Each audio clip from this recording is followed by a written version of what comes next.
طرف مقابل مواجه شدیم که در این چند روز بررسی شد و همونطور که دیروز اعلام شد متقابلا نقطه نظرات ما به طرف آمریکایی منعکس شده. بنابراین این روند از طریق میانجی پاکستانی ادامه داره. اون چیزی که با قطعیت میشه گفت، اولا بحث حق چیزی نیست که ما در موردش بخوایم گفتگو و مصالحه بکنیم. حق ایران برای غنیسازی بر مبنای موافقت نامه در واقع NPT یا معاهده عدم اشاعه شناسایی شده. نیازی نیست که کسی دیگری، طرف دیگری این حق رو بخواد در مورد ایران شناسایی بکنه. این حق وجود داره. در رابطه با موضوعات دیگه هم مواضع ما روشن هست. در این حال خب قرار نیست ما در سطح رسانه مذاکره بکنیم، ولی با اطمینان خدمت شما عرض میکنم که ما در هر گامی مواضع اصولی کشور رو بر اساس دستورالعمل‌های ابلاغی با جدیت پیش خواهیم برد. پانا بفرمایید. سلام آقای دکتر. علیکم السلام. در خصوص پیشنویس قطعنامه تهیه شده توسط آمریکا و بحرین در مورد تنگه هرمز، وزارت امور خارجه چه تلاش‌های دیپلماتیکی در جهت به نتیجه نرسیدن این قطعنامه صورت داده است؟ در خصوص موضع چین و روسیه در این مورد هم توضیح بفرمایید. خب این سومین تلاش هست برای تدوین قطعنامه در شورای امنیت سازمان ملل علیه ایران. قطعنامه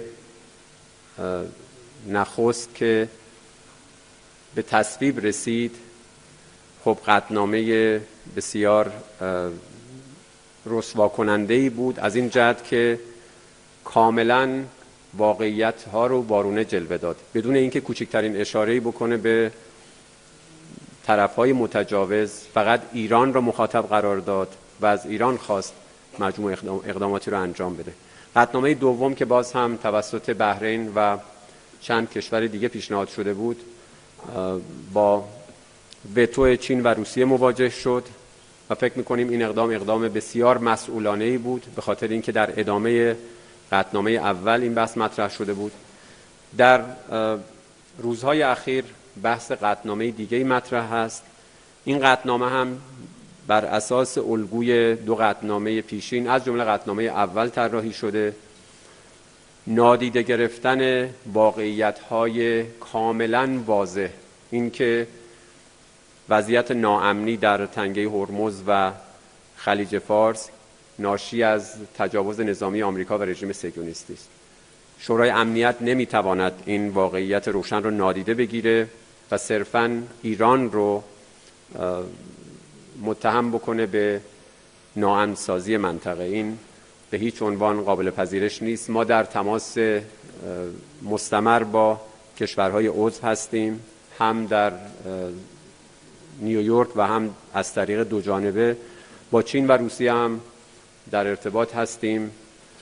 چین و روسیه به خوبی میدونن که عامل اصلی ناامنی در دریاها، عامل اصلی تهدید تجارت آزاد و دریانوردی بین المللی آمریکاست که خودشون هم اعتراف کردن که ما شبیه دزدان دریایی داریم اقدام میکنیم. بنابراین جامعه جهانی به شمول شورای امنیت سازمان ملل متحد اگر میخواد اقدام مسئولانه انجام بده برای جلوگیری از تشدید تنش، در واقع باید اول از همه آمریکا و رژیم صهیونیستی رو محکوم بکنه به خاطر شروع تجاوز نظامی و تبعاتی که دامنگیر منطقه ما و کل جامعه جهانی شده. تصمیم. عرض سلام و احترام دارم خدمت شما جناب دکتر. یکی از عرصه‌های مهم در دفاع از منافع کشور در برابر آمریکا عرصه نبرد حقوقیه که همونطور رهبر شهید انقلاب هم بعد از جنگ 12 روزه فرموده بودن جنایت آمریکا و رژیم صهیونیستی باید از طریق دادگاه بین‌المللی پیگیری بشه. در خصوص پیگیری اخذ غرامت و شکایت از آمریکا و محکومیت جنایت اونها هم در جنگ 12 روزه هم در جنگ تحمیلی اخیر جنگ رمضان، لطفاً بفرمایید که وزارت امور خارجه چه اقداماتی انجام داده و در چه مرحله‌ای است؟ خب روندهای حقوقی روندی مقداری زمانبر و مستلزم استمرار هست. اولین کاری که ما باید انجام بدیم مستندسازی اقدامات خلاف قانون و جنایت‌های آمریکاست که این از همان اولین ساعات شروع جنگ تحمیلی این اقدام رو ما انجام دادیم، هم در جریان جنگ تحمیلی قبلی و هم در طی 2-3 ماه اخیر. ما در فکر میکنم 1-2 روز قبل از شروع جنگ اخیر، یعنی در 8 اسفند، ما لایحه‌ای رو در دیوان داوری ایران آمریکا ثبت کردیم. شکایت از آمریکا بر اساس بند 1 بیانیه الجزایر به خاطر اقدام آمریکا در مداخله در امور داخلی ایران، شروع جنگ تحمیلی و همینطور تحریم ها. این پرونده ثبت شده و مراحل رسیدگیش در حال پیگیری است. در رابطه با تحولات اخیر هم همه موارد نقض حقوق بشر دوستانه، نقض حقوق جنگ، از جمله موضوع مدرسه میناب که بسیار برجسته شده در سطح جهانی و هر روز در موردش صحبت میکنیم، ابعاد جدیدی از این جنایت کشف میشه. اینها رو ما نزد مراجع ذی‌ربط بین‌المللی ثبت کردیم. بر اساس ارتباط موضوعات به سازمان‌های بین‌المللی همه این موضوعات رو پیگیری میکنیم. فرض بفرمایید نزد سازمان جهانی بهداشت ما موارد حمله به بیمارستان‌ها و مراکز درمانی رو ثبت کردیم. پیگیر هستیم برای صدور قطعنامه‌ها یا مصوبه‌هایی که کمک بکنه به پیگیری ابعاد حقوقی موضوع. راشد تودی. سلام، وقتی شما بخیر باشه. Iran says it's going to make a lot of profit off the Strait of Hormuz and introduce new regulations. But how is Tehran going to implement this given the fact that the United States is imposing its blockade over the strait? ایران اعلام کرده که قصد داره با اعمال مقررات جدید منافع اقتصادی قابل توجهی از تنگه هرمز به دست بیاره. اما با توجه به محاصره دریایی آمریکا این سیاست چگونه اجرا خواهد شد؟ متشکرم. من یک بارها گفتم، بازم تأکید میکنم، تقلیل موضوع ترتیبات جدید برای اطمینان از تردد ایمن در تنگه هرمز به یک موضوع مالی فکر میکنم انحراف از اصل موضوع هست. طبیعی است هر کشور ساحلی تنگه به خاطر خدماتی که ارائه میده، خدمات ناوبری، مباحث مربوط به صیانت از محیط زیست، قاعدتاً هزینه‌هایی رو ممکنه دریافت بکنه. اما اصل موضوع اطمینان از تردد ایمن در تنگه هرمز و همزمان حفظ امنیت ملی، تمامیت سرزمینی و حاکمیت ملی ایران هست.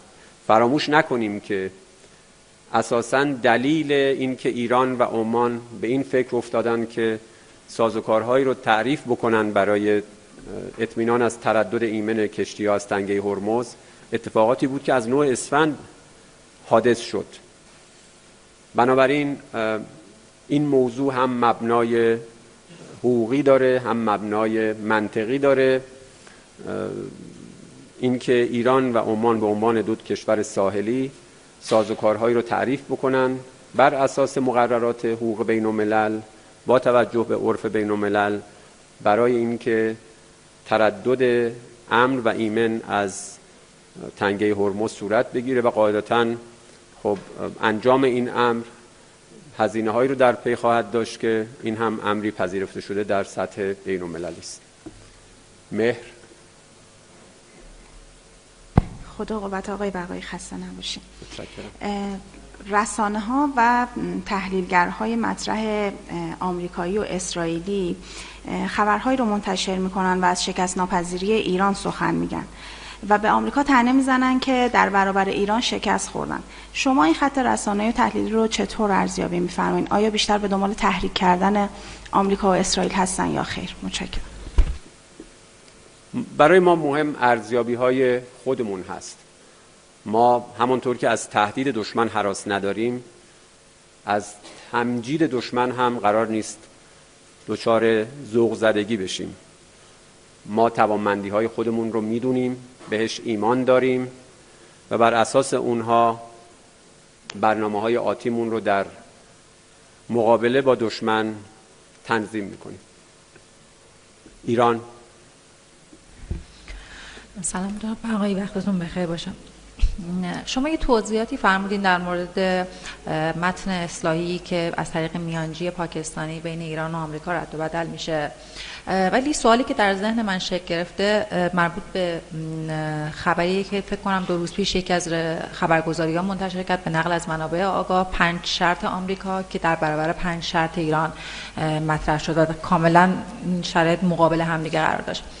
من میخوام ببینم که نسبت تلاش هایی که وزارت خارجه داره برای حالا نزدیکتر کردن مواضع انجام میده با این شرایطی که مطرح شده چیه؟ آیا وزارت خارجه تحت نظر وزارت خارجه است یا از مجاری دیگه ای مطرح شده؟ ممنون میشم توضیح بفرمایید. بله، امان از این منابع آگاه. ببینید، این که با چه عبارتی مطالبات خودمون رو توصیف بکنیم، خب ضرورتاً در اختیار تیم مذاکره کننده نیست. رسانه ها ممکن هست موضوعی رو اونجوری که صلاح میدونن یا تشخیص میدن نامگذاری بکنن. من اینجوری خدمت شما عرض بکنم که ما مطالباتمون روشن هست. فرض بفرمایید در رابطه با بحث آزاد شدن دارایی‌های ایران شما ممکنه بگید شرط ایران هست، بنده عرض بکنم این مطالبه ماست و مطالبه به حق. ما انتظار نداریم که طرف مقابل به ما پول بده. مطالبه حقی است که به ناحق از ایران تضییع شده. در طی سالها اموال ایران در بانک‌های مختلف مسدود شده و امکان دسترسی ایران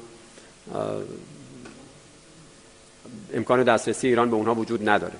یا در رابطه با موضوع رفع تحریم ها، خب این هم یکی از مطالبات ایران بوده. بنابراین اون مواردی که مطرح شده مطالبات ایران هست که در هر مذاکره قاعدتاً از سوی هیئت مذاکره کننده ایرانی با جدیت مورد پیگیری قرار میگیره. المیادین. سلام آقای دکتر. علیکم السلام. در حالی که ایران و آمریکا در حال تبادل پیام‌های دیپلماتیک هستند، ترامپ تهدید می‌کند به اقدام نظامی قریب الوقوع در صورت عدم دستیابی به توافق. سوالم از شما، ایران تا چه حد تهدیدات نظامی امریکا را جدی میگیرد و چگونه میتوان این مسیر را یعنی مسیر دیپلماتیک منظورم، تحت فشار نظامی و اقتصادی دنبال کرد؟ ببینید، آمریکا یکی از ابزارهاش همین تهدید و فشار اقتصادی بوده، ولی به خوبی دیدن که در رابطه با جمهوری اسلامی ایران با ابزار تهدید و فشار اقتصادی نمیتوانند ما را منصرف بکنند از پیگیری منافع و حقوق حق ایران. بنابراین ما در عین این که همه تحرکات رو رصد میکنیم، حتما برای هر رویدادی، برای هر احتمالی آماده هستیم. در میز مذاکره فارغ از این تهدیدها متمرکز بر منافع ملت ایران کار خودمون رو پیش میبریم. تهدیدها هم خیالتون راحت باشه، ما متقابلا در صورت کوچکترین خطایی از طرفهای مقابل خوب بلدیم که چجوری جواب بدیم. این شبها اگر برید میادین تهران زیاد تکرار میکنن که تو رستم تهمتنی و خوب بلدیم چگونه بزنیم. بفرمایید. خبر فوری. آقای بقایی سلام عرض میکنم. سوال من در مورد احتمال خیانت چند باره آمریکا به دیپلماسی هست. اگر این بار هم در حین مذاکرات ایران مورد تجاوز قرار بگیرد، چشمانداز آینده دیپلماسی و گفتگوها در دنیا چه خواهند؟ خب به اندازه کافی به دیپلماسی خیانت کردن، نتیجهش هم دارن میبینن. آمریکا طرفی است که الان به هیچ عنوان به عنوان یک طرف معتبر تلقی نمیشه در سطح بین المللی.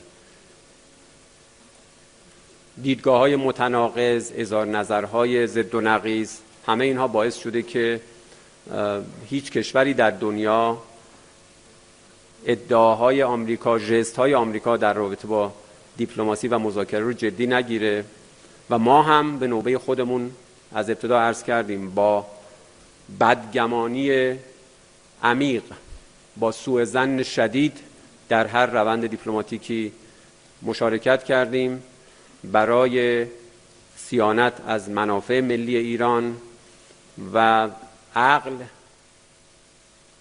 و خردورزی اقتضا میکنه که ما در هر روندی حتما سوابق و تجارب قبلی رو با دقت در نظر داشته باشیم و بدانیم که آمریکا با چنین پیشینه‌ای هر آن ممکن هست اقدامات قبلی رو تکرار بکنه، ولی این مانع از این نمیشه که ما با اعتماد به نفس، با توکل بر خدا و با اطمینان به پشتوانه مردم در روندهای دیپلماتیک شرکت نکنیم. بفرمایید. نور نیوز. سلام عرض می‌کنم آقای دکتر. علیکم السلام. آقای دکتر، با توجه به انتخاب نخست وزیر جدید در عراق، آیا تغییری در سطح هماهنگی و مشورت‌هایی که قبلا انجام می‌گرفت میان تهران و بغداد ایجاد میشه یا خیر؟ متشکرم. رابطه جمهوری اسلامی ایران و عراق رابطه عمیق و ریشه‌دار هست و تغییر دولت‌ها دیدید در این 20 سال اخیر تغییری یا تأثیری بر روابط خوب دو کشور نمیگذاره، برعکس حتما موجبات تقویت روابط دو کشور رو فراهم میکنه. جا داره من از این فرصت استفاده بکنم و تبریک عرض بکنم به نخست وزیر محترم عراق و آرزوی عراقی هرچه بیشتر آبادتر و رو به مسیر تعالی داشته باشه. دانشجو. سلام و ادب و احترام دارم آقای دکتر.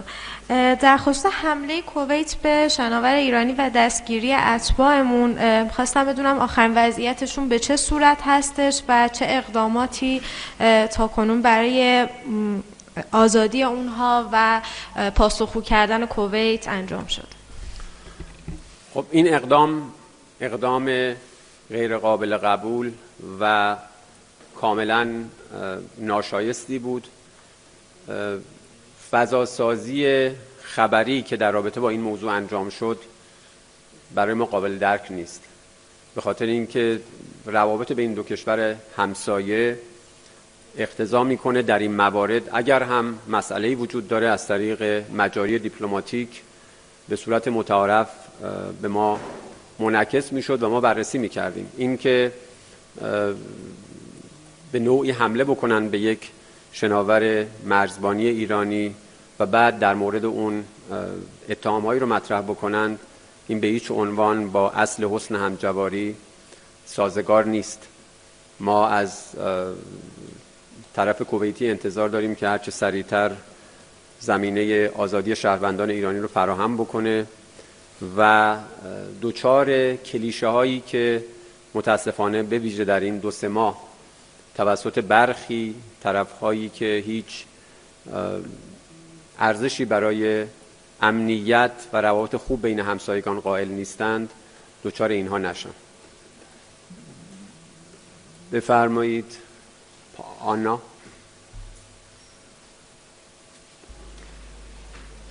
وقت بخیر آقای بقایی. خیلی متشکرم. وزیر خارجه کشورمون آقای عراقچی درباره افزایش هزینه‌های اقتصادی جنگ انتخابی آمریکا برای شهروندان این کشور هشدار دادند. اما این هفته شاهد بودیم که آقای ترامپ طی مصاحبه‌ای از اظهار نظر قبلی خودشون مبنی بر این که در این جنگ حتی ذره‌ای به وضعیت مالی شهروندان آمریکایی فکر نمی‌کنه دفاع کرد.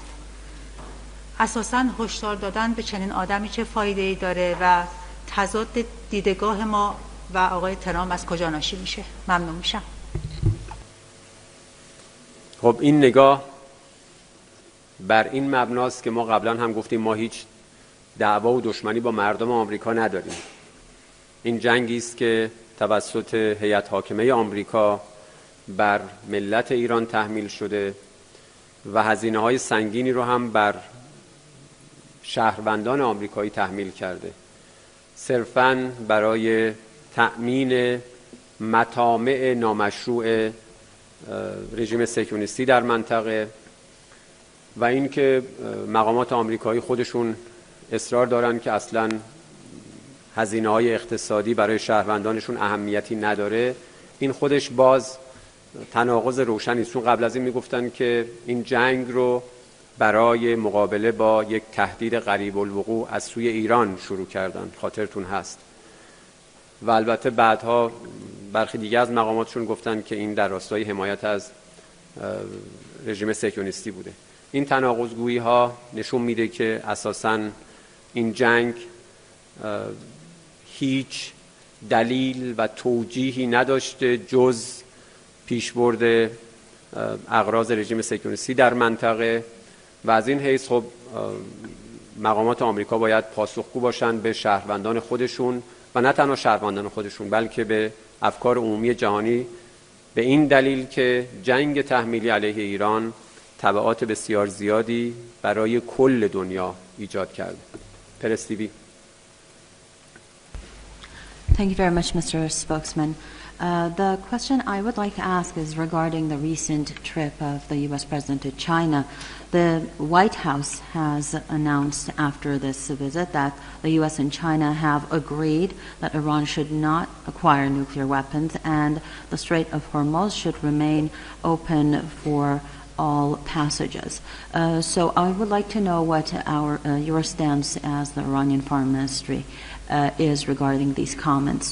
اظهارات کاخ سفید بعد از سفر چین این بوده که در واقع بعد از دیدار اخیر ترامپ و شی جین پینگ توافق شده بین آمریکا و چین بر ضرورت جلوگیری از دستیابی ایران به سلاح هسته‌ای و بازماندن تنگه هرمز برای جریان آزاد انرژی. جمهوری اسلامی ایران موضعش چیه؟ فکر می‌کنم ما با چین در این زمینه اختلاف نظری نداریم. در رابطه با موضوع هسته‌ای مگر ایران دنبال تسلیحات هسته‌ای بوده؟ در رابطه با تردد ایمن از تنگه هرمز مگر ایران باعث شکل‌گیری این وضعیت شده؟ ما هم معتقدیم که تنگه هرمز و منطقه خلیج فارس باید به صورت ایمن برای کشتیرانی بین‌المللی زمینه لازم رو فراهم کنه. دلیل این که ما اصرار داریم به عنوان دولت ساحلی با کمک عمان طبق موازین حقوق بین‌المللی سازوکارهایی رو تدوین بکنیم به منظور تردد ایمن کشتیرانی از تنگه هرمز همین هست، برای اینکه مانع بشیم از تکرار اتفاقاتی که در این 2-3 ماه اخیر شاهدش بودیم. اتفاقاً طرفی که الان موجب ناامنی در سطح آبهای آزاد شده و مدام بر اساس الگوی دزدان دریایی به کشتی‌های حامل کالا، حامل نفت تعرض میکنه، خب طرف آمریکایی است و قطعاً چین به عنوان کشوری که اقتصاد بسیار بزرگی داره و امنیت دریانوردی، تجارت آزاد براش بسیار مهم هست، حتما حق داره که در این زمینه از آمریکا مطالبه بکنه برای توقف اقداماتش علیه ایمنی دریانوردی. ایلنا. سلام، وقتتون بخیر آقای دکتر. در مورد این خواستم بپرسم که با توجه به تحولاتی که در روابط ایران با کشورهای عربی طی ماه‌های اخیر اتفاق افتاده، آیا برنامه هدفمند و سفر برنامه‌ریزی شده‌ای از سوی وزارت خارجه و وزیر امور خارجه برای بهبود روابط ایران با کشورهای عربی تدارک دیده شده؟ آیا سفری از سوی آقای وزیر به کشورهای عربی در طی روزهای آینده شاهد خواهیم بود؟ اولین سفر آقای وزیر بعد از تحولات ناشی از جنگ تحمیلی به یک کشور عربی منطقه بود. اولین سفر ایشون به عمان صورت گرفت. ما در تماس مستمر هستیم با کشورهای منطقه، با عربستان، با قطر و مصمم هستیم که روابطمون با کشورهای منطقه رو بر اساس اصل حسن همجواری، احترام به حاکمیت ملی یکدیگر ادامه بدیم. بله، ما متوجه هستیم که به دلیل اقدام آمریکا و رژیم صهیونیستی، به دلیل متاسفانه عملکرد نامناسب برخی از کشورهای منطقه در همراهی و همدستی و همکاری با طرفهای متجاوز، روابط ایران با کشورهای منطقه دچار زخم‌هایی شده. باید این زخم‌ها رو ترمیم کرد، به خاطر اینکه ما همسایگان ابدی هستیم، به خاطر اینکه می‌دانیم هر گونه شکاف و تفرقه بین کشورهای منطقه صرفاً باعث تضعیف کل منطقه و بهره برداری سوء طرف‌های دیگه از جمله رژیم صهیونیستی خواهد شد. فرارو. سلام آقای بقایی، علیکم السلام. وقت شما بخیر باشه. یکی از موضوعاتی که خیلی مورد توجه قرار میگیره در رسانه ها و در ادبیات گاهی مسئولین رسمی کشور موضوع گرفتن غرامت هست، به خصوص از امریکایی ها بابت خسارت هایی که به کشور وارد شده.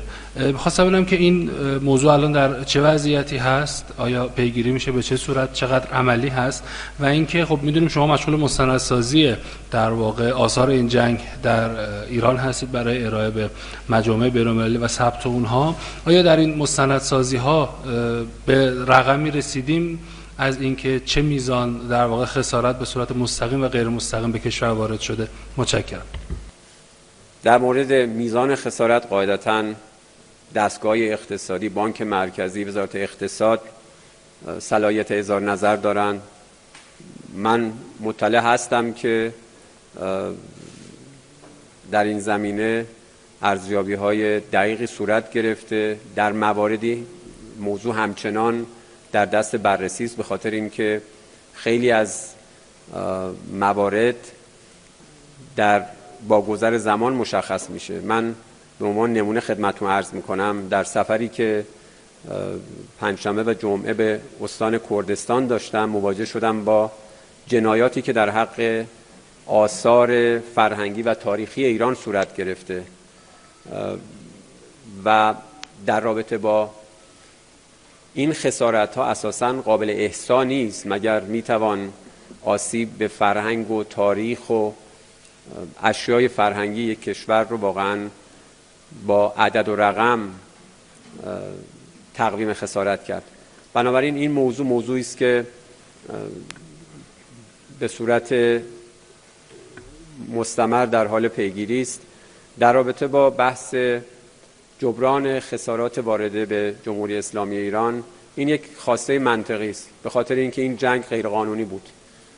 این تجاوز نظامی هیچ دلیل و مبنایی نداشت و لذا طرف‌هایی که مرتکب این جنایت شدند، هم به خاطر شروع این جنگ تجاوزکارانه و هم به خاطر جنایاتی که در حق ایرانیان مرتکب شدند، باید پاسخگو باشند. این موضوعی است که حتما در هر فرصتی ما پیگیرش هستیم.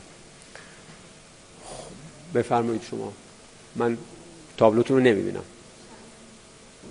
شبکه شمس عراق. من میخواستم بپرسم درباره انتصاب آقای قالیباف نماینده ویژه در چین، چی معنی داره توی این برهه از زمان؟ مرسی. خب ما همیشه نماینده ویژه داشتیم در رابطه با موضوع چین. قبلا شهید لاریجانی این مسئولیت رو بر عهده داشتن و الان آقای دکتر قالیباف این مسئولیت رو عهدهدار شدن. این نشانگر اهمیتی است که ما برای روابطمون با چین قائل هستیم و تصور میکنیم که روابط با چین به ویژه با توجه به تحولات بین المللی اونقدر مهم هست که لازم باشه با یک نگاه کلان در موردش تصمیم گیری بشه و منافع کشور رو بر این اساس با جدیت بیشتری پیگیری بکنیم. رادیو جوان. سلام آقای دکتر. علیکم السلام. خدا قربت خدمتتون میگم. آقای سخنگو، هفته گذشته، البته آخر هفته گذشته، ما منتظر حضور شما در اجلاس بریکس در هند بودیم در هیئت ایرانی که شما همزمان با این سفری به کردستان داشتید. بفرمایید که هدف شما از این سفر به کردستان چی میتونست باشه؟ ممنونم. خب شما هر فرصتی که پیدا میکنید باید سفر کنید به اقصا نقاط ایران دیگه. چه زمانی بهتر از اردیبهشت ماه برای سفر به منطقه‌ای که یکی از زیباترین مناطق ایران هست و به عنوان پاره تن ایران هموطنان کرد ما همیشه جایگاه ویژه‌ای در خصوصاً در صیانت از حریم ایران داشتند. استان کردستان به عنوان یک استان مرزی برای ایرانیان نماد و نشانه غیرتمندی و جدیت و شجاعت در برابر دشمنان خارجی بوده. در ایام جنگ تحمیلی هم استان کردستان مورد حمله دشمن قرار گرفت. قریب 100 نقطه رو مورد تعرض قرار دادند. سفر بنده به عنوان یک شهروند و به عنوان سخنگوی دستگاه دیپلماسی هم برای تقدیر از مجاهدت‌های مردم کردستان بود و هم برای بازدید از بخشی یا برخی اماکنی که در طول این 40 روز مورد تعرض قرار گرفته بود، از جمله عمارت آصف، خانه کرد. این دو مکان تاریخی بسیار ارزشمند هست برای نه فقط برای کردستان بلکه برای کل ایران و متاسفانه در جریان تجاوز نظامی آمریکا و رژیم صهیونیستی هر دو مجموعه آسیب دیده بودند. اساساً یکی از اهداف دشمن در 40 روز اماکن تاریخی و فرهنگی ایران بود، هم اصفهان، تهران، شهرهای مختلف، و اینها مواردی است که لازم هست هم مستندسازی بشه و هم این که یادآوری بشه به مردممون و به دنیا که جنگی که بر ما تحمیل کردن فراتر از یک جنگ متعارف بود، با فرهنگ و تاریخ و داشته‌های تمدنی ایران سر جنگ داشتن. ایسنا ببخشید. سلام آقای بقایی، مرسی از فرصتی که دادید. آقای بقایی، یه سوالی که داشتم، دیروز آقای عراقچی با همتای کره‌ای خودشون صحبت کردن، کره جنوبی صحبت کردن. گزارشی که رسانه‌های حالا کره جنوبی منتشر کردن گفتن که یکی از محورهای مورد بحث این گفتگوی تلفنی حمله‌ای بوده که به یک کشتی کره جنوبی در تنگه هرمز صورت گرفته و وزیر خارجه کره از آقای عراقچی خواستن که موضع ایران در این ارتباط مشخص بشه. من می‌خواستم در مورد این گفتگوی تلفنی و مباحثی که در ارتباط با این موضوع مطرح شده توضیح بفهمم، از جمله این حمله‌ای که گفته میشه به کشتی کره جنوبی در تنگه هرمز انجام شده. مرسی. فکر می‌کنم این سومین یا چهارمین تماس تلفنی وزیر امور خارجه کره جنوبی با آقای دکتر عراقچی بود در این 50-60 روز اخیر. خب ما هم روابط دو جانبه خوبی با کره جنوبی داریم و همین که کره جنوبی نگرانی‌های خاص خودش رو داره در رابطه با امنیت دریانوردی. در این زمینه همیشه با هم دیگه رایزنی کردیم. در رابطه با حادثه‌ای که اتفاق افتاده، خب برای ما هم جای سوال هست که این اتفاق از طرف کدام بازیگری در منطقه صورت گرفته. این موضوع از ابتدای بروز این حادثه مطرح بود و ما هم تأکید کردیم که مثل هر اتفاق دیگه‌ای که در این منطقه بیفته ما بررسی می‌کنیم و باید واقعاً همه کشورها این نکته رو در نظر داشته باشن که برخی طرف‌ها در منطقه ما از هیچ اقدامی برای تشدید ناامنی در منطقه فروگذار نمی‌کنند. عملیات‌های پرچم دروغین رو نباید دست کم گرفت و تصور کرد که یک موضوع تئوریک و نظری است. این یک امری است که بارها اتفاق افتاده. مردم سالاری. سلام عرض ادب. علیکم السلام. با بامگیری از صحبت‌های آقای شی جین پینگ رئیس جمهوری چین قسمتی از سوالم رو مطرح می‌کنم. در تحلیل رفتار امریکا علیه ایران 3 تئوری یا 3 نظریه رو داریم ما مشاهده می‌کنیم. بحث تله توسیدید که به عنوان یک قدرت مداخله‌گر امریکا و ایران احتمالاً در نهایت منجر به جنگ میشه، چیزی که آقای شی در رابطه باش به امریکا هشدار داده. همزمان ما بحثی رو داریم می‌بینیم تحت عنوان نظریه مرد دیوانه یا مدمن، همزمان با اون بحث دیپلماسی قایق توپ که امریکایی‌ها با رفتار تهاجمی دارن تلاش میکنن ایران رو بترسونن. سوال مشخص من این هستش که به نظر شما تنش ایران و امریکا محتوم هستش که یک جنگ و یک رویارویی نظامی دوباره رو تجربه کنیم یا نه در نهایت ما با یک دیپلماسی هوشمندانه توانایی مدیریت طرف امریکایی رو داریم؟ مرسی. از من تحلیل میخواید؟ ببینید، دیپلماسی ما تردید نکنید هوشمندانه است. ما دیپلماسی رو با جدیت پیگیری میکنیم. در این حال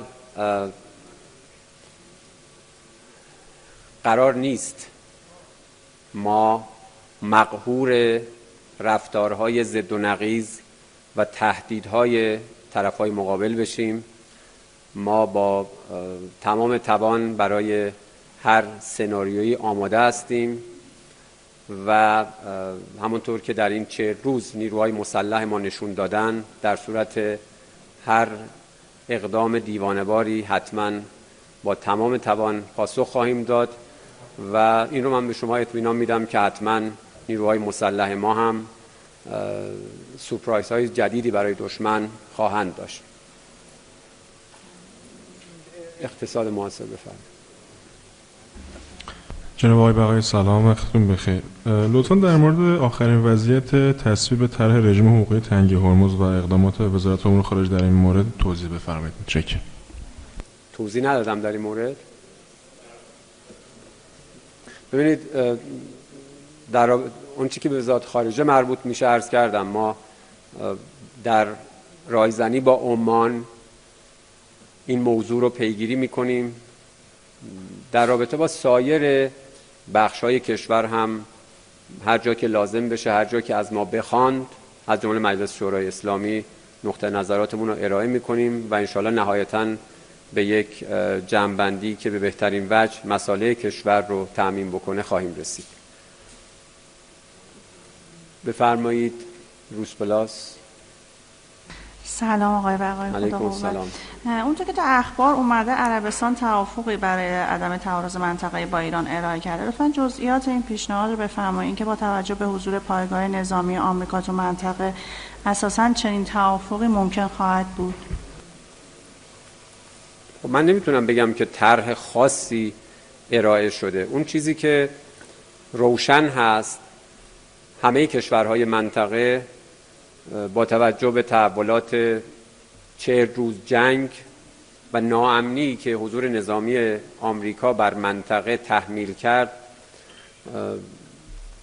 در رابطه با مباحث دفاعی خودشون قاعدتاً فکر میکنن، ممکن هست تجدید نظرهایی انجام بدن. از نظر جمهوری اسلامی ایران ما کماکان اعتقاد داریم که امنیت منطقه باید بر اساس سازوکارهایی که کشورهای منطقه در موردش به جمع‌بندی میرسن تأمین بشه. و اینکه کشورهای منطقه نهایتاً اعتماد لازم رو بین خودشون ایجاد بکنن برای رسیدن به چنین هدفی حتما مورد تایید و استقبال ما خواهد بود. CGTN بفرمایید. Dr. Baghaei, thank you very much. Donald Trump said that 20-year halt to uranium enrichment would be acceptable. Is Iran willing to do that? آقای بغایی خیلی ممنونم که من وقت دارید. دونالد ترامپ گفته که توقف 20 ساله غنیسازی اورانیوم میتواند قابل قبول باشد. آیا ایران حاضر است چنین کاری را بپذیرد؟ من فکر می‌کنم در مورد موضوعات مرتبط با هسته‌ای ما قبلا موازمون رو صریح گفتیم. الان تمرکز ما بر خاتمه جنگ هست با مختصاتی که من تو جلسات مختلف توضیح دادم. بنابراین در رابطه با موضوع هسته‌ای هم تأکید کردیم که ما از حقوق خودمون طبق معاهده منع اشاعه قرار نیست عدول بکنیم. جزئیاتی الان ما در رابطه با مباحث هسته‌ای بحث نکردیم. در این مرحله همه تمرکز بر خاتمه جنگ خواهد بود. بفرمایید. اسپوتنیک. سلام جناب سخنگو، روزتون بخیر و خسته نباشید. سوالم از خدمتتون در خصوص سفری هست که وزیر امور خارجه داشتن به هند. این سفر بلافاصله بعد از انجام شد این سفر و سفری هم به چین انجام شد بلافاصله بعد از سفر ترامپ. سوالم از خدمتتون این هست قبل از بله یعنی این سفرها نزدیک به هم انجام شد و سفر آقای پوتین رو هم ما داشتیم. سوالم از خدمتتون این هست وزیر امور خارجه ایران چه چیزی شنیدن در این سفرها؟ ممنونم. اینکه چه چیزی شنیدن باید از خودشون بپرسیم. من در چین حضور نداشتم و در هند هم به جای هند رفتیم کردستان. خب بدیهی است که در سفر آقای دکتر عراقچی به هند تمرکز بر روی مباحث مرتبط با بریکس بود.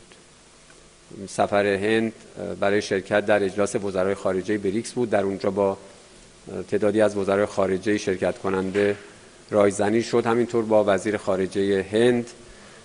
در چین هم تمرکز گفتگوها هم بر روابط دو جانبه بود به دلیل اینکه ما با چین رابطه بسیار خوبی داریم. توافقنامه همکاری و شراکت راهبردی ایران و چین یک مبنای بسیار مهم هست برای همکاری بین ایران و چین در حوزه‌های مختلف. در وضعیت فعلی خب طبیعی است که در رابطه با تحولات منطقه و تبعات قانون‌شکنی‌های آمریکا بر صلح و امنیت بین‌المللی تمرکز بیشتری داشته باشیم. همکاری‌های ایران و چین در سطح سازمان ملل متحد از جمله شورای امنیت سازمان ملل متحد یکی از دستورکارهای این گفتگوها بود.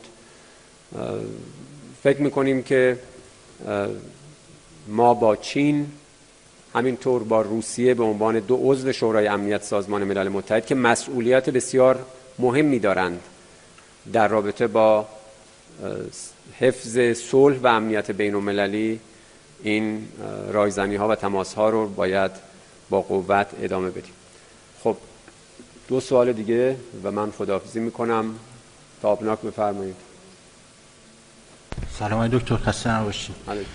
آیا پیشنهاد عربستان برای پیمان عدم تعرض با ایران به صورت رسمی به کشورمون مطرح شده و نگاه کشورمون نسبت به این موضوع چیست و آیا اساساً جمهوری اسلامی ایران بدون دستیابی به توافق با آمریکا چنین موضوعی رو برای تامین امنیت خودش کافی میدونه یا خیر؟ این سوال من جواب دادم. دقیقاً سوال مشابه بود. باشگاه بفرمایید. عرض سلام و احترام دارم آقای دکتر. سوالی که دارم این هستش که با توجه به اینکه مارکو روبیو وزیر خارجه آمریکا گفته ورزشکاران ایرانی منعی برای حضور در جام جهانی ندارن، اما در کمتر از یک ماه تا جام جهانی شاهد هستیم که برای بعضی از اعضای تیم ملی فوتبال هنوز ویزا صادر نشده. اگر آمریکایی‌ها در صدور ویزا کارشکنی بکنن، وزارت امور خارجه چه اقداماتی رو انجام میده؟ خیلی ممنون. خب تصمیم گیری در رابطه با شرکت تیم ملی فوتبال ایران در جام جهانی بر اساس ارزیابی‌های مختلف که توسط متولی موضوع یعنی وزارت ورزش و جوانان و فدراسیون صورت گرفته انجام شده. صدور روادید برای حضور تیم ملی فوتبال ایران و کادر فنی وظیفه دولت‌های میزبان هست طبق مقررات فیفا. بنابراین در اینجا فیفا طرف ماست. 2 روز قبل در ترکیه دیدار خوبی بین مسئولان فدراسیون فوتبال و مدیران ارشد فیفا انجام شد. به ما اطمینان داده شد که فیفا همه تلاشش رو انجام خواهد داد برای حصول اطمینان از اینکه مقررات فیفا توسط میزبانان رعایت بشود. در این حال اینکه آمریکا بارها تعهدات میزبانیش رو نقض کرده تردیدی نیست و حرفایی که زده میشه در مورد اینکه برای بعضی از اعضای تیم ملی فوتبال ایران ممکن هست صادر نکنن به بهانه‌های خود ساخته، خب اصلا قابل قبول نیست. فدراسیون به صورت جدی موضوع رو پیگیری میکنه. ما هم هر کمکی که از دستمون بر بیاد برای حضور موفق تیم ملی فوتبال کشورمون در بازی‌های جام جهانی فروگذار نخواهیم کرد. خیلی متشکرم. ان شاءالله تا هفته آینده.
Muchas gracias al grupo de danza tradicional de Ghana por esta vibrante actuación.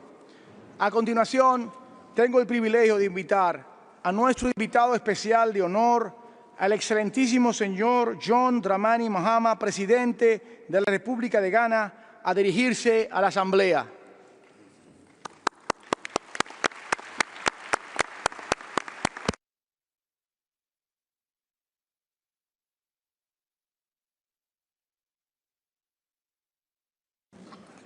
Thank you very much. That was a pleasant surprise for whoever organized that cultural dancing. That is a group from Ghana. Your Excellency Elizabeth Baum-Schneider, Federal Councillor of the Swiss Federation, Dr. Victor Atala Lajam, President of the 79th World Health Assembly, Dr. Tedros Adhanom Ghebreyesus, Director General of the World Health Organization, Honorable Ministers of Health, Heads of Delegation, distinguished delegates, ladies and gentlemen. We meet at the 79th World Health Assembly amid uncertainty, shifting global geopolitics, and deliberate assaults on the world's multilateral system have created doubts about the trajectory of global health cooperation and reform. 6 years after the last global pandemic, COVID-19, the world health architecture is changing rapidly. Overall, humanitarian assistance is reported to have declined by 40%, and some of the largest Western economies have significantly cut their overseas development assistance. The World Health Organization's budget has been gutted by the withdrawal of U.S. assistance, forcing the organization to scale down programs and undertake steep staff retrenchments. In Ghana, health financing from bilateral and multilateral partners has significantly decreased since 2025. Ghana lost $78 million in health funding following the closure of U.S. aid programs. This money went mainly into malaria programs, maternal and child health, nutrition, HIV/AIDS programs, including testing and delivery of antiretroviral drugs. In South Africa, the abrupt withdrawal of PEPFAR funding has shut clinics, terminated gender-based violence programs, and left 1.4 million people living with HIV uncertain about their treatment continuity. And we're told that by 2030, 9 million preventable deaths could occur due to these shifts. It is estimated that the direct consequences of this aid suspension could push about 5.7 million Africans into poverty by the end of 2026. It is this gloomy outlook for the future of global health that prompted the convening of the African Health Sovereignty Conference, famously known as the Accra Reset, in August last year. It is against this backdrop that we meet at the 79th World Health Assembly. These troubling statistics are known, and we're not here to lament or wring our hands over them. We're here, among others, to decide whether the architecture we supervise is still fit for purpose. We're here to discuss how we can continue to save lives even in the face of adversity. And I stand here before you today in the second year of my new tenure as president, mindful that the mandate given to me by my people is not merely to administer, but to transform their lives. I come from a continent that has too often been the subject of global health policy rather than its author. Today, I speak to you as one of the advocates of the Accra Reset Initiative, a movement born from the conviction that the old paradigms of dependency must give way to a new era of health sovereignty. These cuts in humanitarian assistance and ODA, as painful as they are, serve as the final clear signal that the old system of donor dependency is past its sell-by date. We're witnessing the end of an era, and we must have the courage to build the next one. We're contending with an international architecture that was under strain long before these cuts even occurred. We have more global health organizations than ever, and yet country-level fragmentation has worsened. We do not come to Geneva to mourn the past. We come to build a future where a country's health is not a byproduct of charity, but a result of sovereign capability. This desire to take our health destinies into our hands imposes important responsibility on us as African leaders. We must see health spending as an investment rather than just a social obligation, because a healthy population is indispensable to economic progress. As an advocate for African health sovereignty, I'm obliged to demonstrate this practically at home. And so in Ghana, we have moved beyond rhetoric to implement calculated, aggressive policies that place the citizen at the center of the clinical encounter. With one of the more successful national health insurance schemes in Africa, Ghana has an insurance coverage estimated at 66% as at the end of 2025. This still leaves about 34% of our population without coverage. Besides, the NHIS has been focused principally on curative care with very little attention to preventive care. To mop up the remaining population not covered by the NHIS, we have recently successfully begun implementing our free primary health care program. By removing financial barriers to the most basic and essential services at the rural level, we've ensured that our citizens in the remotest regions of our country also enjoy access to quality health care on par with their urban counterparts with an eye on preventive care. And we're grateful that the WHO, led by Dr. Tedros Ghebreyesus, was among the first to congratulate us on achieving this significant milestone. Thank you, Tedros.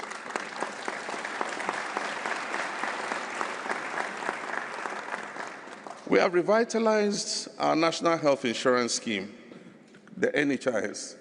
By removing the cap on the health insurance fund, we immediately freed up an additional 3 billion Ghana cedis, equivalent to $300 million for healthcare investment.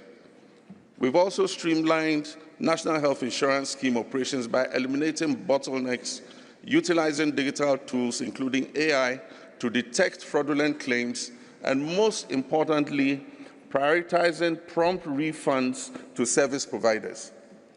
Because a health insurance scheme is only as strong as the trust between the state and the hospitals that provide the care. By ensuring our providers are paid on time, we ensure that our citizens are treated with dignity. We've also confronted the rising tide of non-communicable diseases by launching the Ghana Medical Trust Fund, also known as Mahama Cares. This fund is a lifeline for those suffering from non-communicable diseases, cardiovascular conditions, cancers, liver disease, and renal failures that were previously a death sentence for the poor. Mahama Cares is ensuring that specialized high-cost care is not a privilege for just a few, but is a right for all. Ghana, I'm also happy to report, is on track to exit Gavi funding for vaccines by the year 2030, and we hope to transition into a donor in the not-too-distant future.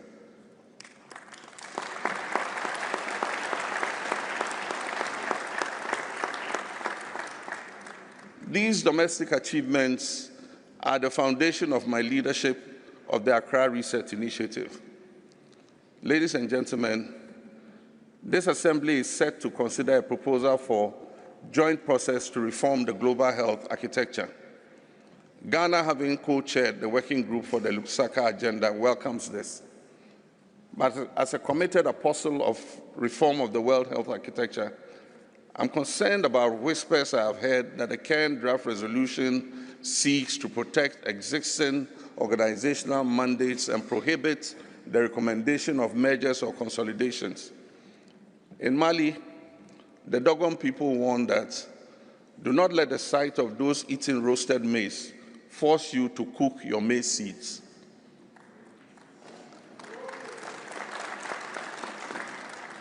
If we launch a process of reform that is prohibited from recommending actual reform, we are merely performing a ritual. We cannot prioritize institutional comfort over human survival. The WHO's legitimacy is not served by protecting silos. It is served by a fearless analysis of what works. When I hosted Director General Tedros, President Obasanjo, and many others in Accra in 2025, we firmed up a vision for health sovereignty. To us, sovereignty is the practical capacity to finance core functions predictably, regulate quality at the regional level, and produce critical inputs locally. A continent that manufactures less than 1% of its vaccines while carrying 25% of global disease burden is not sovereign, it is vulnerable. It is at best a ward of the international system. And by sovereignty, we do not mean isolationism.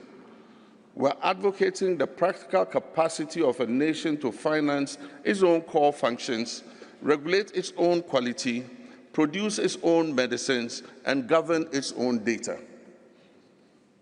Ministers of health in the Global South often spend more time writing donor reports than designing and fixing primary health care. This is a system that has confused the multiplication of institutions with the multiplication of impact. So to move beyond rhetoric, the Accra Reset, supported by a Presidential Council of Leaders from the Global South, is implementing 3 operational pillars. The first is the High-Level Panel on Reform. This is an independent body of global experts scrutinizing the global health architecture. The second is the Reform Interlock and Observatory. It's a coherent mechanism to ensure that the strategies of the WHO, Gavi, and the Global Fund don't clash on the desk of a district health officer in rural Africa. They must be in sync. And there is HING, we call it HING, that is Health, Investment, National Gateway, Enablers.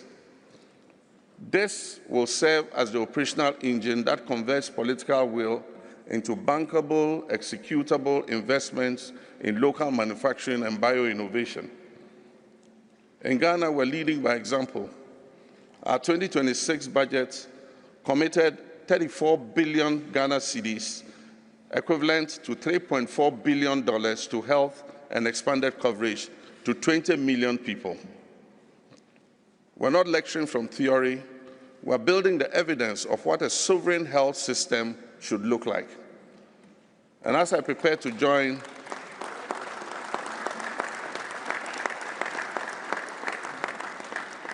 Thank you.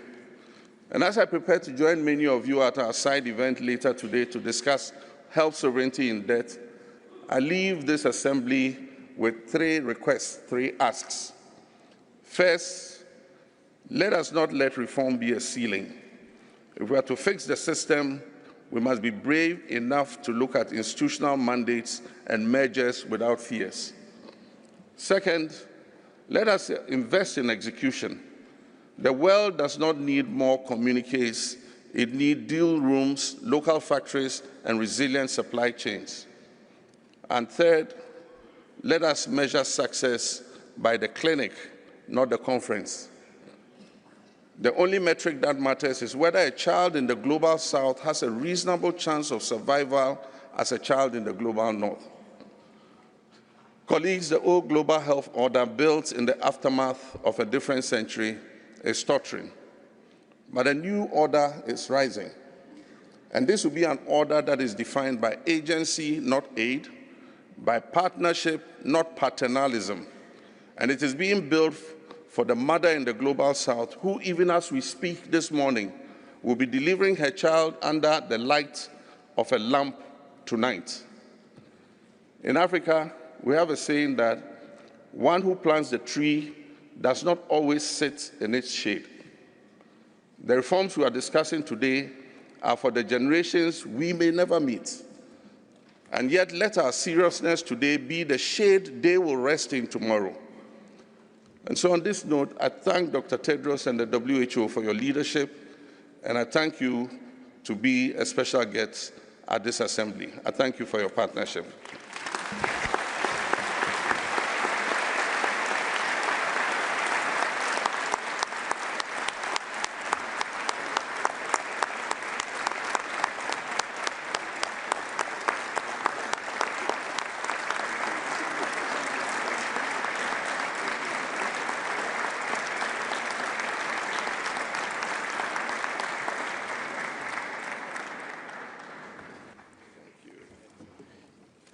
Muchas gracias, Excelencia.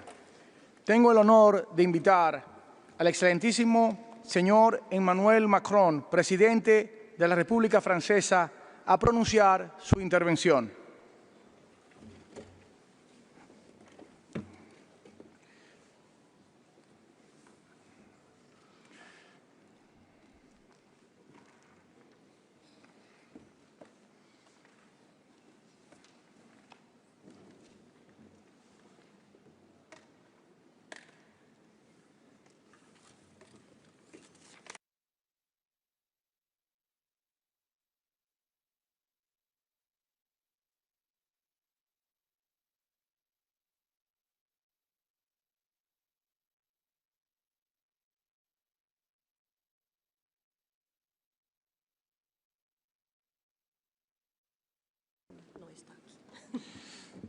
Vamos a mover a siguientes.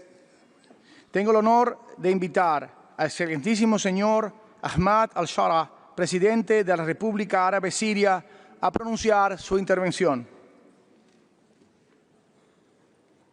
بسم الله الرحمن الرحيم. معالي المدير العام لمنظمة الصحة العالمية الدكتور تيدروس، أصحاب الفخامة والمعالي، السيدات والسادة، أخاطبكم اليوم من دمشق في لحظة يواجه فيها العالم تحديات تتطلب إرادة دولية مشتركة تضع صحة الإنسان في صدارة الأولويات وتؤسس لمستقبل أكثر أمنا وعدلا.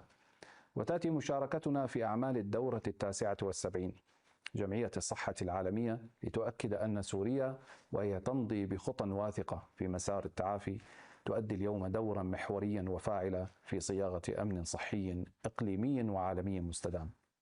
إن رؤيتنا تنطلق من مبدأ صحة الإنسان أولا بوصفه غاية وطنية مستدامة، وانطلاقا من هذه الرؤية نعمل على إعادة بناء منظومتنا الصحية لتكون شبكة أمان متينة تكفل العدالة والشمولية لكل مواطن ومواطنة، وتمتد خدماتها إلى كامل الجغرافيا السورية.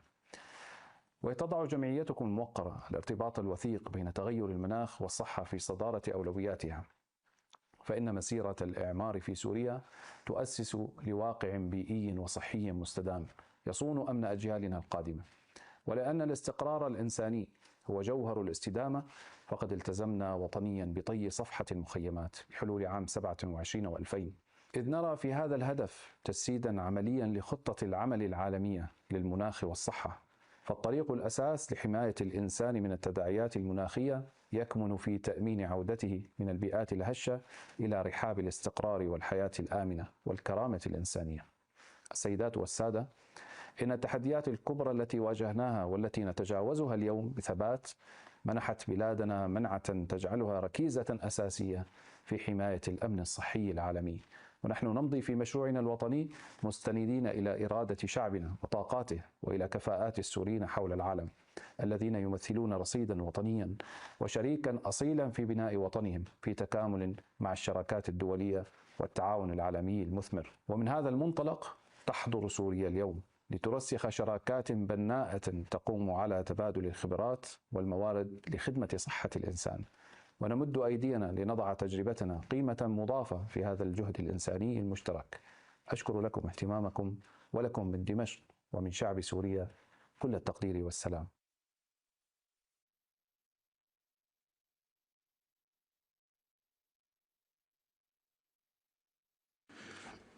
Muchas gracias, Excelencia.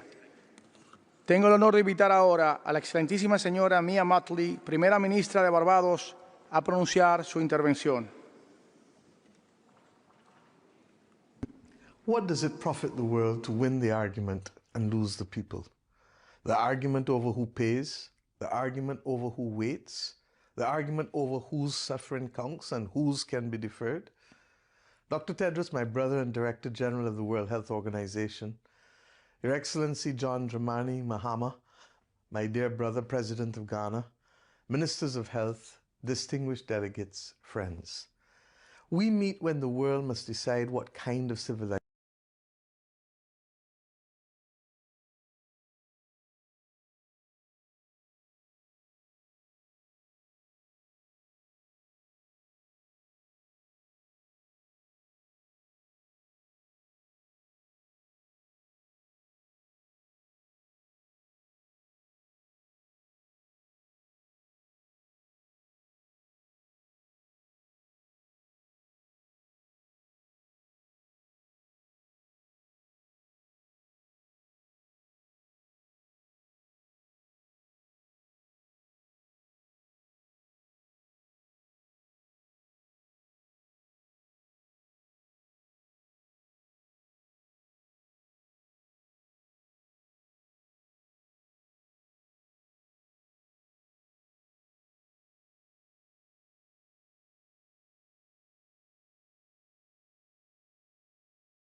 Pandemic agreement was an important step.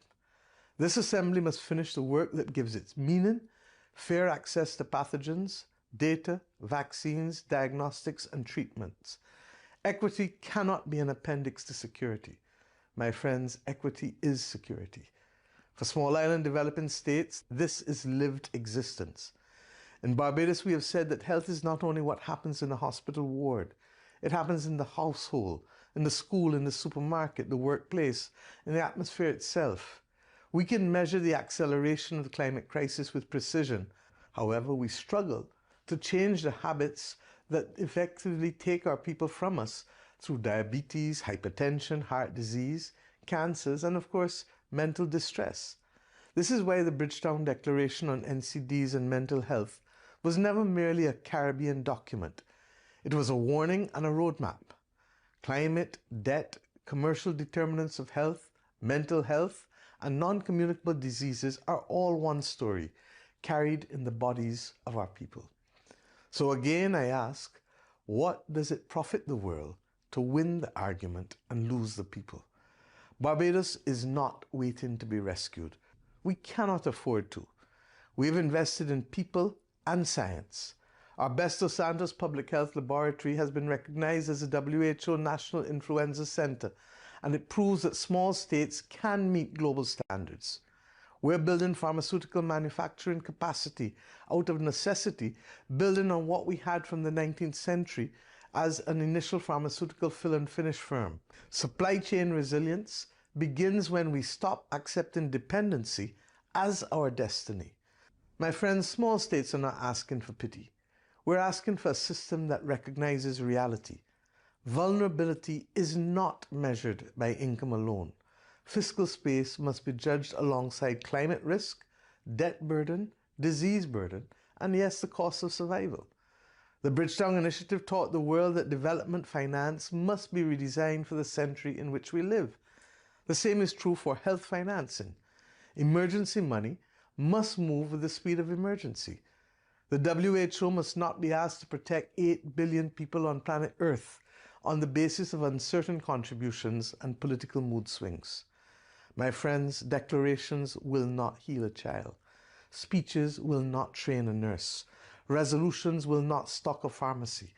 And indeed, hospitals cannot be built with short-term capital. What will make a difference is implementation. Let this World Health Assembly choose cooperation over fragmentation, science over suspicion, facts over fiction, and solidarity over short-term self-interest. I started with the question, what does it profit the world to win the argument and lose the people? Here is the answer. It profits us nothing. No one nation will be safer. Not one economy will be stronger. And above all else, not one child will be healthier. Our task, therefore, is not to win the argument. Our task is to save the people. Let us act with that courage. Let us finance that courage. And let us build a multilateral system, imperfect as it may be, that remains our best hope for a healthier, safer, fairer world. It is not beyond our capacity. We know how to do it, and we shall do it with those who are ready. Let us to the task move. Thank you.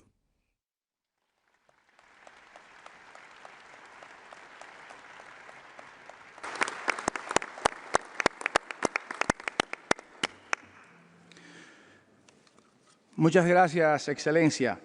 Tengo el honor de invitar al excelentísimo señor Antonio Guterres, Secretario General de las Naciones Unidas, a pronunciar su intervención. Excellencies, dear colleagues, I send warm greetings to the 79th World Health Assembly. This annual gathering is a vital opportunity for member states to align and accelerate efforts to address global health challenges. Challenges that have rarely felt more daunting. Over the past year, cuts to bilateral and multilateral aid have disrupted health systems and widened inequalities. Clinics have closed, health workers have lost their jobs, prevention, surveillance and care have been weakened. Lives have been cut short. Meanwhile, the World Health Organization has reprioritized and recalibrated while continuing to deliver for member states, preserving core functions while providing technical leadership, operational support, and a trusted convening space, delivering urgent health support within multiplying humanitarian emergencies, and looking to health challenges on the horizon. From the need to expand universal health coverage to the effects of climate change on people's health, to your discussions on pandemic preparedness, including the pathogen access and benefit sharing annex. WHO stands at the center of our global health architecture. It must be strong and independent, with ample and sustainable financing. This Assembly's work is critical for global health security and the promise of health for all today and tomorrow. I thank all Member States for your leadership, commitment and partnership for a healthier, safer and fairer world. And I wish you a very successful World Health Assembly.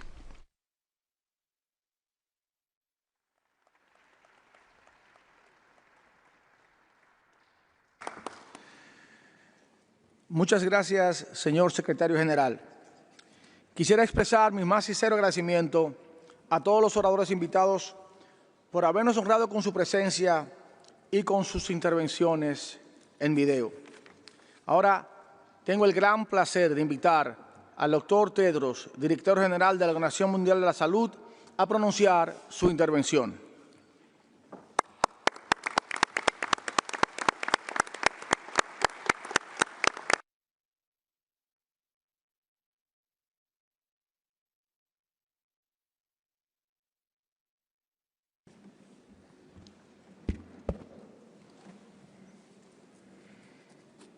This room is very majestic. We came back, I think, after how many years?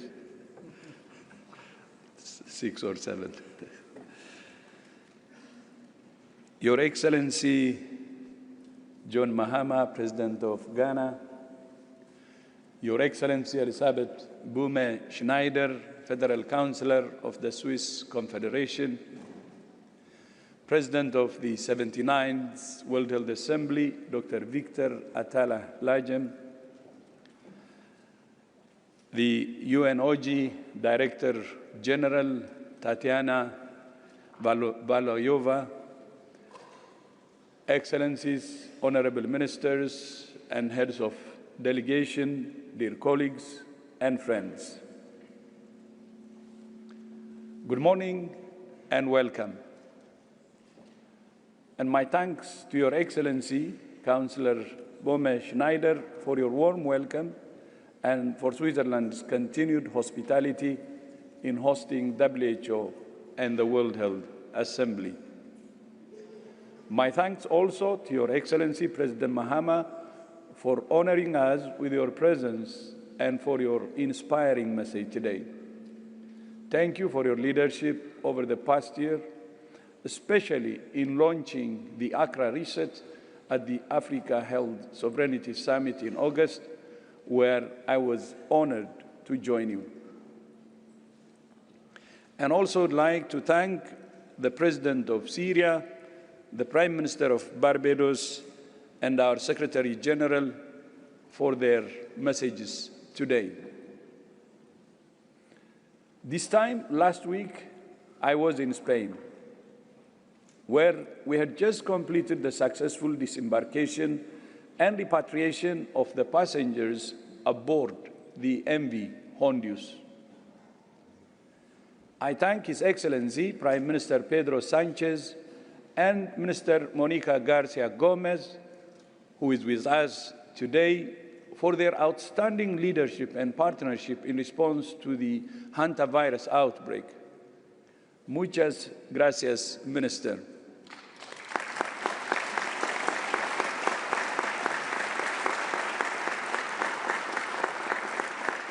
And His Excellency, Prime Minister Sanchez, will join us in the afternoon and look forward to welcoming him.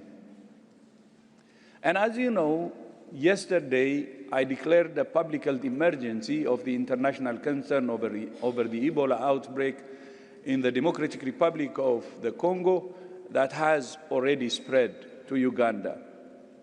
I will say more about both outbreaks, hantavirus and Ebola, in my address to Member States this afternoon, which is the technical report which I will in the afternoon.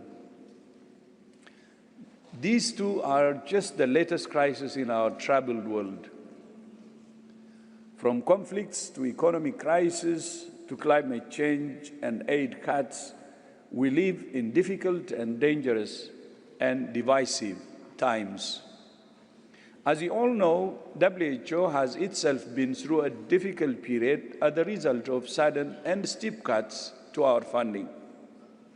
Many people, as a result, have questions about the impact of those cuts for the future of WHO, and they want to know what's going on. And today, I want to address those concerns by telling you what we have done, what we are doing, and what we will do to build a stable and resilient WHO and secure its future. In fact, the work did not begin last year. It began 9 years ago when we started the WHO transformation, the most ambitious reform agenda in the organization's history, because we knew such a scenario could happen. And there are dozens of ways in which WHO has transformed and continues to transform to meet the changing needs of member states. Today, I would like to highlight just three among a long list of changes we're trying to make, just three. The changes we made to our core normative and technical functions, the changes we made to our work in emergencies, and the changes we made to our financial model. I will also update you on our restructuring and our work on reform of the global health architecture. First, our core mandate: science, data, norms, and standards, as some say, WHO's bread and butter. Prior to 2019, the way WHO developed normative products was fragmented, with limited quality control or overview. So for the first time in the organization's history, we established a new science division, led by the chief scientist as a new executive position to consolidate and strengthen WHO's normative and technical work. By the way, this work is going to help the organization because we are saying, and many of you are saying, WHO should focus on its core mandate, and this is the core mandate. We have strengthened our evidence generation processes and aligned pre-qualifications of medical products with the introduction of living guidelines. For example, in the past, WHO would pre-qualify medicines and only then develop guidelines on their use. The process was disjointed and could take years. Last year, WHO pre-qualified the groundbreaking drug lenacapavir for HIV prevention at the same time as we developed the guidelines in just 8 months. But we also want to make sure that WHO doesn't just produce technical products that sit on a shelf, but that are put to use. So since 2024, we opened the WHO Academy in Lyon, France, which now offers over 400 courses in 23 languages, reaching over 120,000 learners so far. We're also leveraging the network of over 800 WHO collaborating centers, as the Federal Councillor had said earlier. We established the World Health Data Hub to consolidate our fragmented data and analytics capacities. We're investing in a modern data backbone, including an AI-powered single-point discovery for data, statistics, and knowledge products.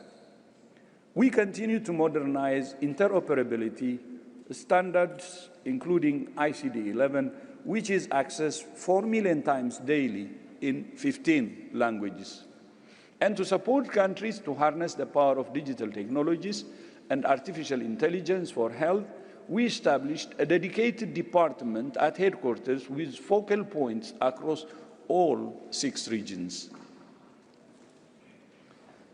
The second major area of change came with the COVID-19 pandemic, which exposed many gaps in global health security and taught us all many lessons.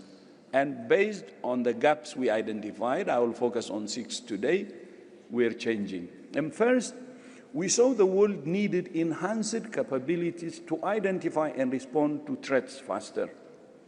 So with support from Germany, we established the WHO Hub for Pandemic and Epidemic Intelligence in Berlin. Second, the pandemic exposed deep inequities in access to vaccines, diagnostics, and therapeutics. So we established the Access to COVID-19 Tools Accelerator, including COVAX, followed by Interim Medical Countermeasures Network. We also set up the mRNA Technology Transfer Hub in Cape Town, South Africa, which is now sharing technology with research centers in 15 countries. And the WHO Biomanufacturing Workforce Training Initiative in the Republic of Korea, which is supporting countries to build the workforce they need with the skills they need for local manufacturing.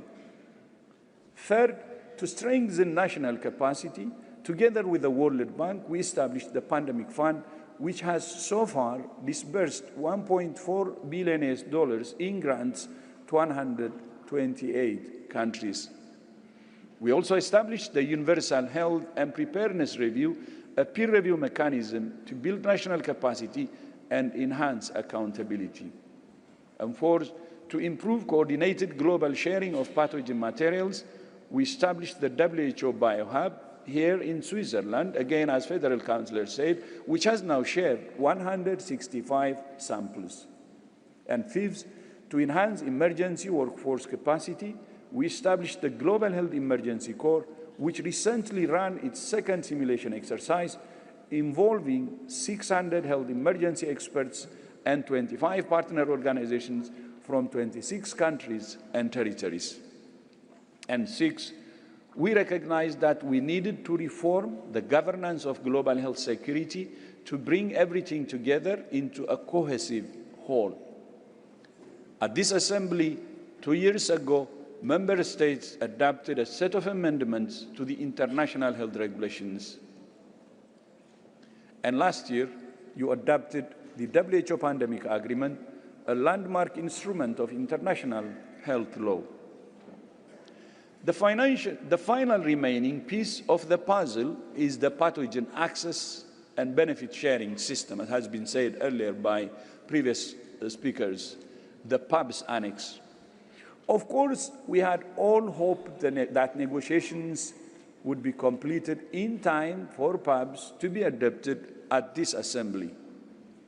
It hasn't happened yet, but I'm confident it will, and I thank member states for their commitment to continuing negotiations and seeking consensus, which I have no doubt you will find and address the last piece of the puzzle.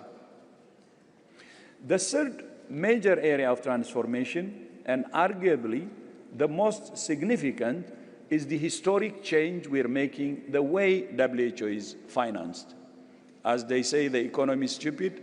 In terms of independence and avoiding shocks like now, it's the finance model stupid, which is central. When WHO was established in 1948, its only source of funding was from assessed contributions, the membership fees that countries pay. Voluntary contributions were introduced in the 1950s, but initially represented only about 20% of WHO's base budget. By 2017, that proportion had flipped. Assessed contributions accounted for only 20%, even sometimes low, of the base budget, and voluntary contributions accounted for more than 80%. What's more, the majority of voluntary contributions were and remain tightly earmarked for specific projects and programs selected by donors, making WHO vulnerable to shifting donor priorities and geopolitical winds. We recognized this over-reliance on inflexible voluntary contributions from a handful of donors as a major risk 8 years ago. It undermined the organization's independence, impeded its agility, and exposed it to shocks if a major donor were to withdraw or reduce its funding significantly. So, as you remember, together with member states, we designed a set of proposals to broaden our donor base or the revenue source and make our funding more predictable and sustainable. Several member states reduced earmarking and committed to higher levels of flexible and voluntary funding. And we thank these countries for their trust and support. We also established the WHO Foundation to tap sources of funding that we had not accessed before. Most significantly, we proposed a plan to increase assessed contributions from 20% base budget to 50%. In 2022, here at the World Health Assembly, member states approved a plan to increase assessed contributions to 50% of the base budget. Subsequently, they agreed to achieve that target in 5 installments.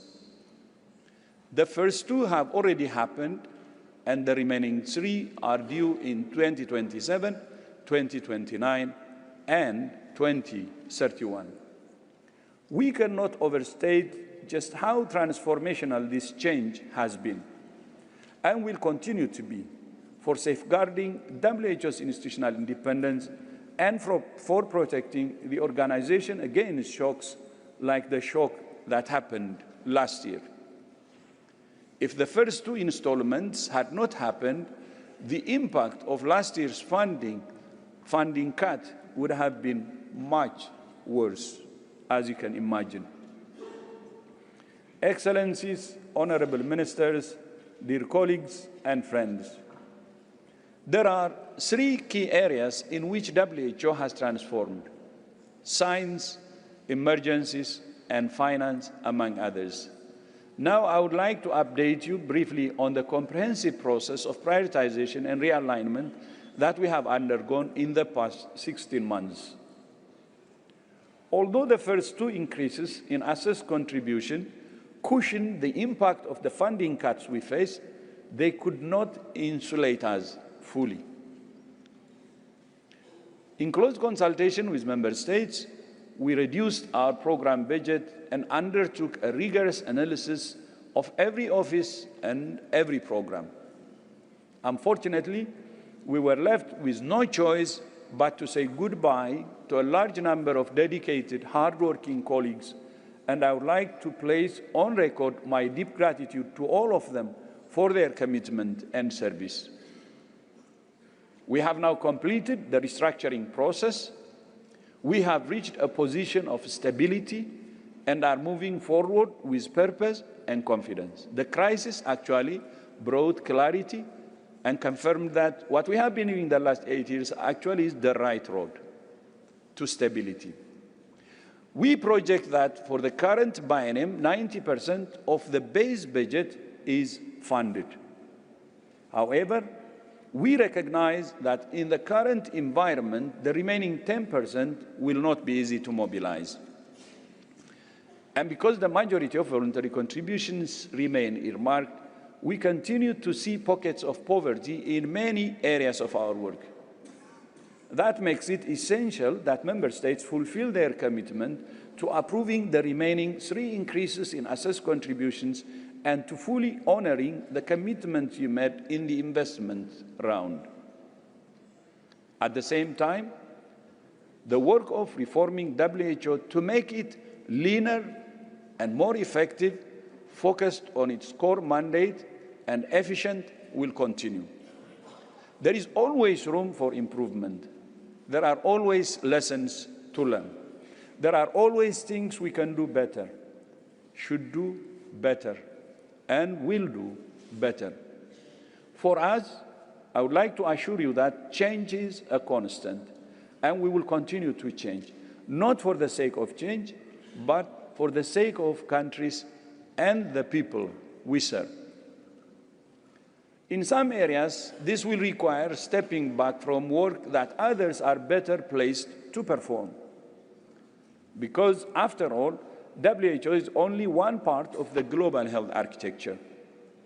Over time, that architecture has become increasingly crowded, complex, and fragmented.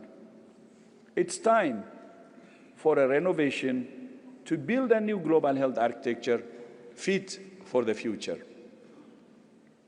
At this Assembly, Member States will consider a proposal for a Member State-led WHO-hosted joint process to reform the global health architecture. Our purpose is not to launch a new initiative, but to bring together the many existing initiatives that have proposed reforms of the global health architecture in part or in whole. That's why we have chosen as the theme for this year's World Health Assembly, Reshaping Global Health, a Shared Responsibility. And this is where the leadership of His Excellency President Mahama has been so decisive in launching the Accra Reset last year.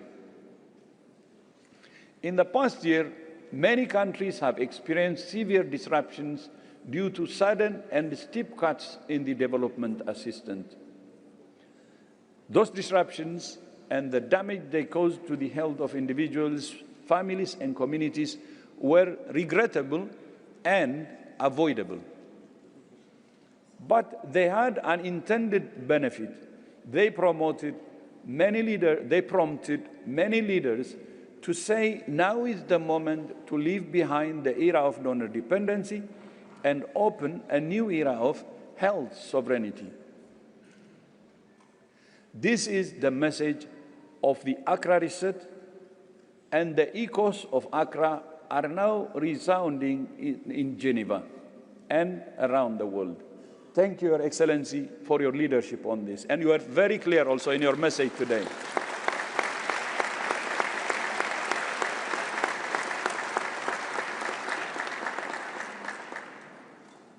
Every country should be able to depend on other countries for friendship, for solidarity, for support when needed. But no country wants to be dependent. Every country wants equity. Every country wants sovereignty. It's a cliché to say we are at a turning point, a fork in the road. In this case, it's true. This is the moment for change. This is the opportunity to take the road that leads to sovereignty, the road that leads to solidarity, the road that leads to equity. That's the road down which many countries are now walking. And that's the road that WHO is walking with you every step of the way. It's the road that leads to the destination that our founders set 78 years ago, the highest attainable standard of health, not as a luxury for some, but a right for all. I visited Malaysia recently, and I had a meeting with His Excellency, the Prime Minister. And one thing I picked up was Malaysia bole bole, Malaysia bole. It means Malaysia can. I think all countries can. And that's what President Mahama showed us in his examples, that it's possible to change, to have a paradigm shift. So bole bole, it's possible, we can. Thank you so much. Thank you.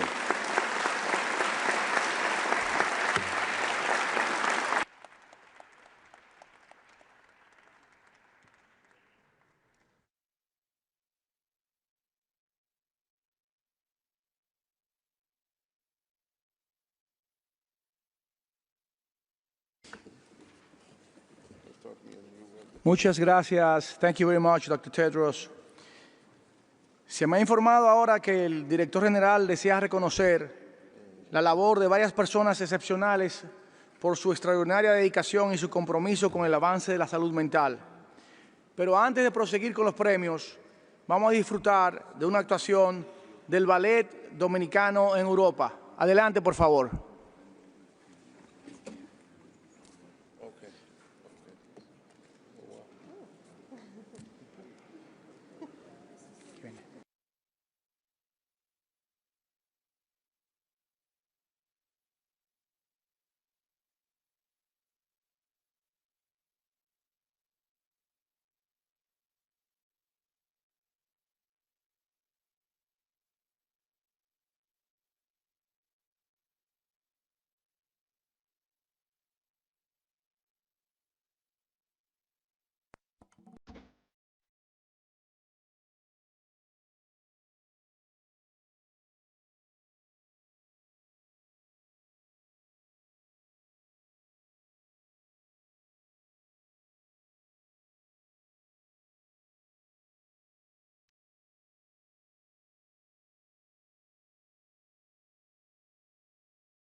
Hay un país en el mundo colocado en el mismo trayecto del sol, oriundo de la noche, colocándose en un inverosímil archipiélago de azúcar y de alcohol, sencillamente liviano, como un ala de murciélago apoyado en la brisa, sencillamente claro, como el rastro del beso en las solteronas antiguas o el día en los tejados.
Muchas gracias al Ballet Dominicano Fed Like Home.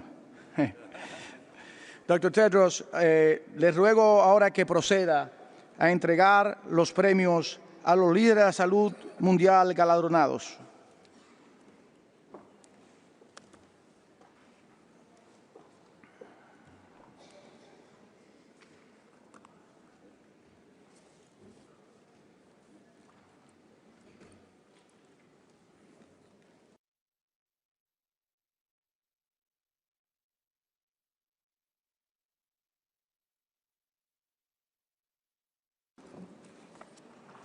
Thank you, Mr. President.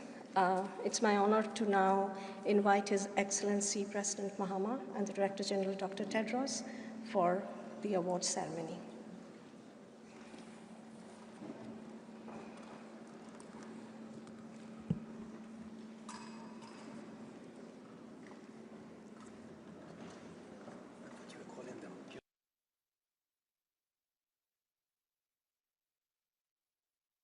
Excellencies, Honorable Ministers, President of the World Health Assembly, distinguished delegates, on behalf of the Director General, it's my honor to present the Global Health Awards to 4 individuals who have made outstanding lifetime contributions to global health. First, Dr. Tore Godal of Norway. Dr. Godal's contribution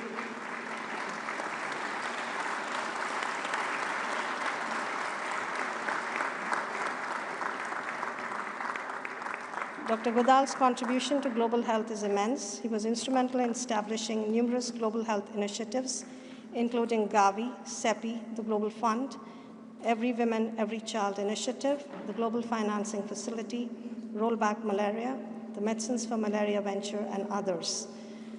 In DG's own country, Ethiopia, he conducted groundbreaking research on leprosy when he was director at the Armor Hansen Research Institute, which still awards an annual prize in his name to young Ethiopian researchers.